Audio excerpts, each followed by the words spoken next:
Fala galera, bem-vindo a mais um vídeo. Este vídeo ele vai ser um pouco diferente dos quais eu tenho produzido. Eu queria meio que estar analisando, né, fazendo um react de uma polêmica que rolou aí no Twitter essa semana. Vamos lá, né, vamos direto ao ponto. Eu conheci esse rapaz aqui, ele chama Matheus, pelo que deu para entender, né, esse meu xará, ele é professor universitário e ele falou, né, que ele está organizando um processo seletivo onde 7 pessoas foram solucionadas a fazer um desafio, né, técnico, uma prova técnica. No caso, basicamente, era um diagrama relacional e depois ele no privado até falou comigo que eram apenas 2 tabelas, uma de usuário, de cliente, enfim, uma de usuário e outra de endereço, no qual muitos endereços podem pertencer a um usuário. Basicamente só isso, entendeu? Então, ok, era um CRUD, select, set, update, delete, ok. E aqui ele fala que um total de 0 candidatos conseguiram passar. Então a gente vê aqui comentários de pessoas criticando, você vê pessoas sendo mais ácida. A gente sabe como que o Twitter ele é, né? Tem gente que tem mais paciência, tem gente que não tem. Eu separei aqui esse comentário desse perfil, dessa moça, né? Eu achei interessante, né? Eu não entendo a teimosia desse povo escravo de framework que não se interessa em entender o que está fazendo, né? Demonstrar o que sabe o conceito, às vezes é até superior a implementar o código com a sintaxe correta. Eu achei esse comentário aqui dela, entre outros, né, que deram razão para o Matheus, achei comentários sensatos e corretos, porque assim, né? Vamos fazer aqui a análise do cenário aqui. Você tem uma máquina que já está com todo o ambiente configurado. Você tem apenas duas tabelas para poder estar desenvolvendo, para poder estar operando o CRUD. E assim, a vaga é para pleno, né? Não é uma vaga para júnior. Inclusive, em conversa aqui com ele comentou, né, que a vaga pedia pelo menos uns 3 anos já de experiência na área. Então aí começa a nossa discussão, né? Rapidinho, deixa eu verificar se tá gravando. Não, beleza, tá gravando. Então aí começa a nossa discussão. Cara, com 3 anos na área, atuando como pleno, será que já não é interessante uma pessoa ela saber fazer um CRUD sem precisar utilizar framework? Porque o que acontece? Hoje em dia, eu tenho percebido que a galera ela tem ido muito para uma pegada das novas tecnologias, o que eu acho legal. Realmente, os maiores projetos das maiores empresas, entendeu? As empresas que mais pagam realmente trabalham com Java, trabalham com Spring Data e etc.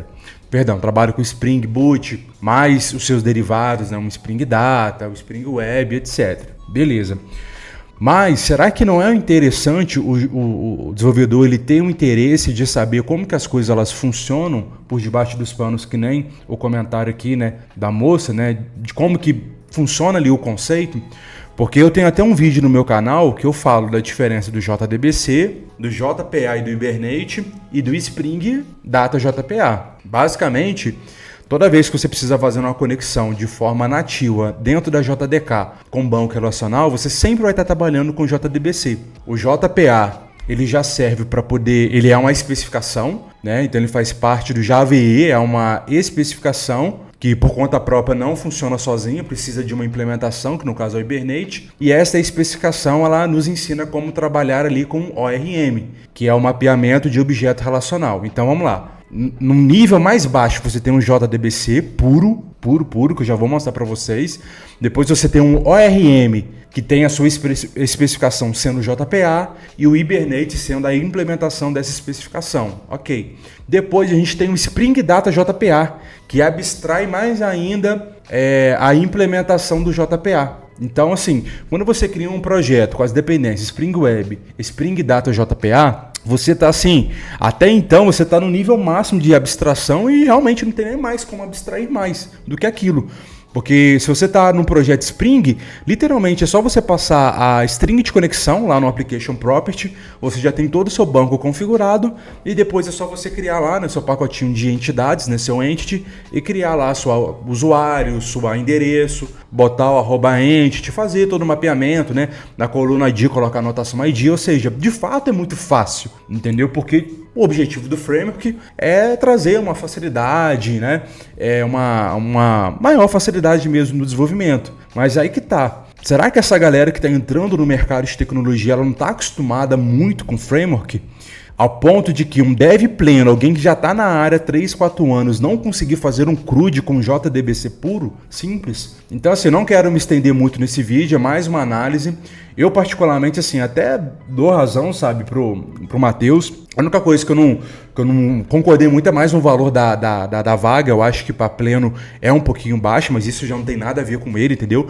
Eu vi que muitas pessoas também criticaram ele como se fosse ele que estivesse pagando isso, né? Como se ele estivesse contratando. Não é, entendeu? Acho um pouco baixo, mas aí também não é com ele. Então, assim, mas a nível de desafio técnico, ele até fala aqui também. Ele fala aqui dos requisitos formação acadêmica e etc. Eu vou mutar aqui, né, para não atrapalhar. Mas basicamente é isso, tá vendo? Tá falando aqui das experiências, etc.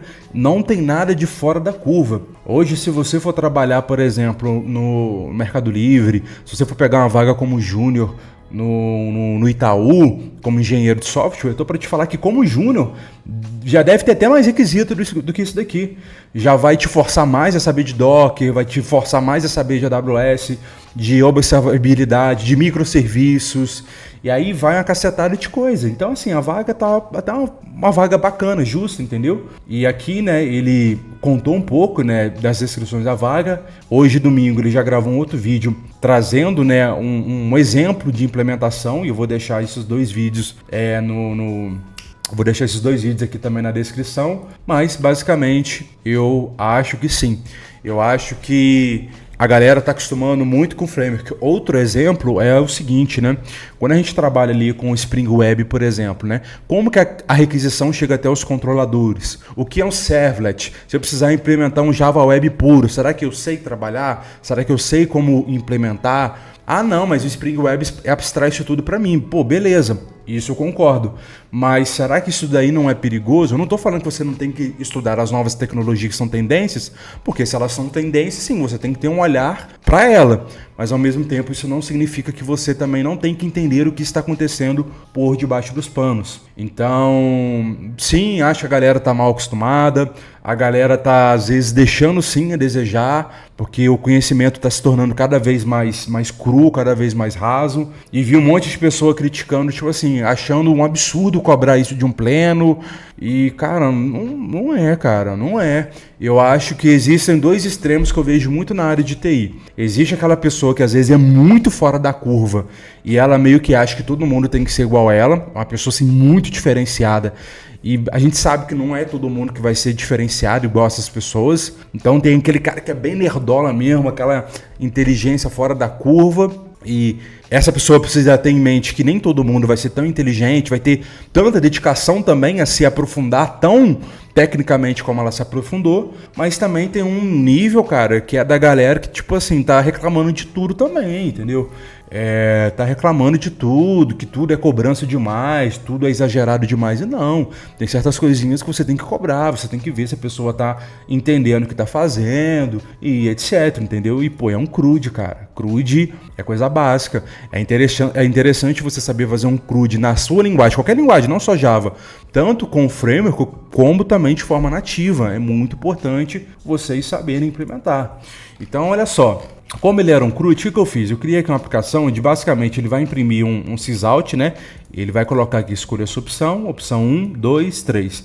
A 2, que é listar o usuário, eu nem implementei, na verdade nem vou implementar, para ser honesto. Mas pelo menos a 1 eu coloquei aqui como modelo, como exemplo, e se alguém quiser fazer esse desafio técnico, vê todo o vídeo do canal dele e tenta fazer a implementação, se quiser aproveitar o meu código. Mas basicamente é o seguinte, né? Por exemplo, eu vou rodar aqui a aplicação, aí vai aparecer, né? Criar um usuário, que é o qual que está funcionando. Aí eu digito 1, no que eu digito 1, ele já vai invocar a opção selecionada e como eu estou digitando 1, ele vai realizar o cadastro. Basicamente, né, o que eu fiz trabalhando aí com JDBC? Bom, eu criei uma connection e aqui eu estou trabalhando com o padrão singleton para que eu possa ter apenas uma conexão com o banco de dados, ou seja, a minha aplicação vai fazer uma conexão no banco de dados e é apenas essa única conexão que eu vou operar durante a minha aplicação. Gosto de trabalhar com singleton em projetos pequenos assim, porque eu acho que é fácil de estar mantendo a a instância, né, que é o objetivo do padrão de projeto. Eu acho fácil recuperar e etc. Não precisa ficar fazendo isso toda hora, mas aí já começa a primeira dica. Então agora eu já estou indo até para uma parte mais técnica. Óbvio que isso daqui num projeto real em produção não é utilizado, né? Quando você vai colocar uma aplicação em produção, você não trabalha com o conceito de ter apenas uma única conexão durante a aplicação.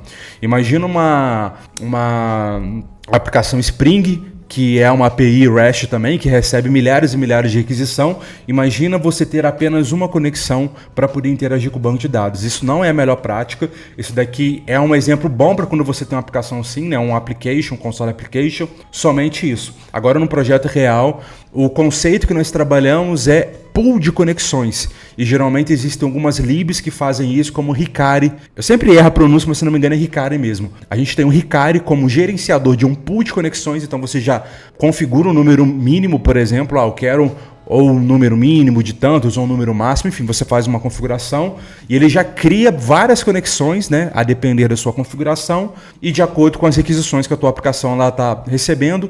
Se uma conexão ela estiver em uso, ela vai pegar outra conexão que já está no pool, que já está aberta, que já está ali disponível, e quando as duas, por exemplo, finalizarem, as duas voltam para o pool de novo e assim vai. Então, em produção nós trabalhamos com o conceito de pool de conexões. Só avisando para que vocês nunca coloquem em produção esse conceito de conexão trabalhando com singleton, ok? É mais para exemplo mesmo, para poder simplificar. Então, uma vez que eu tenho uma conexão, olha que legal, olha que bacana que eu fiz.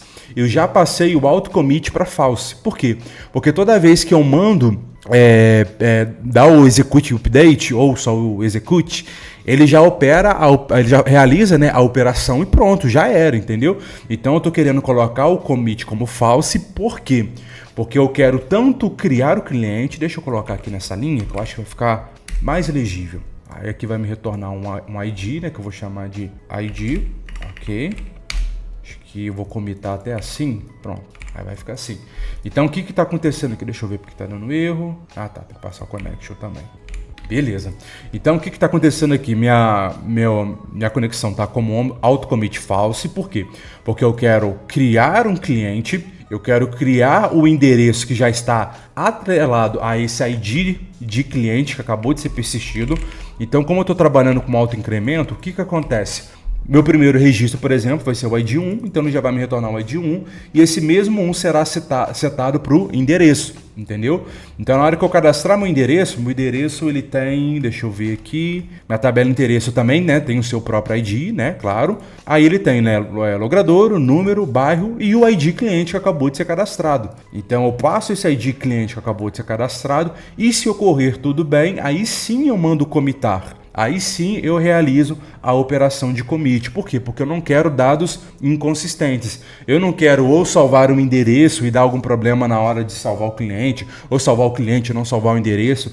Vamos considerar que aconteceu alguma runtime exception, alguma exceção em tempo de execução, e simplesmente por eu não ter configurado esse false, né, porque o padrão dele é true, o que vai acontecer? Eu tenho um registro, que é o cliente, porém o endereço que em tese a pessoa cadastrou, ela não vai estar visualizando depois porque deu algum erro, entendeu? Então eu prefiro dar ou um rollback, ou aqui nesse caso ele só vai dar uma exceção mesmo, não vai ser comitado, e eu faço isso para poder garantir, né, a consistência dos meus dados. Aí o que eu fiz? Aqui eu estou setando o meu código, eu estou setando a minha implementação.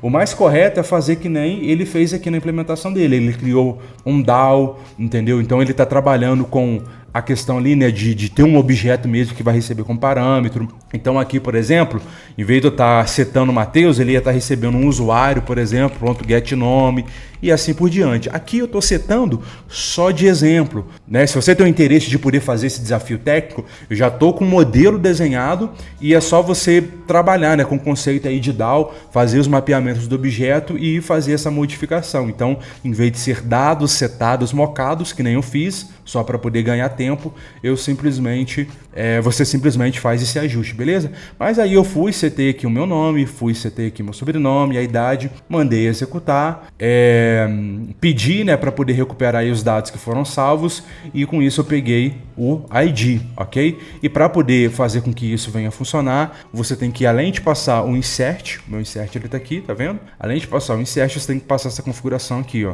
Que é uma configuração que vai retornar aí as linhas linhas que foram persistidas, ok? Então, basicamente, com isso eu consigo retornar o ID do cliente que acabou de ser cadastrado, ele está aqui, e agora eu chamo o método de criar endereço, ok? Então aqui eu também tenho insert de criar um endereço, aqui eu estou passando o nome do logradouro, né, o nome da rua, o número, o bairro e a quarta coluna que é o ID do cliente, que esse registro de endereço está vinculado, está aqui. Estou setando ele recebendo como parâmetro e mando executar também. E basicamente é isso. Fiz isso, mando comitar. Se ocorreu tudo bem, eu tenho os dados aí consistentes funcionando corretamente, ok?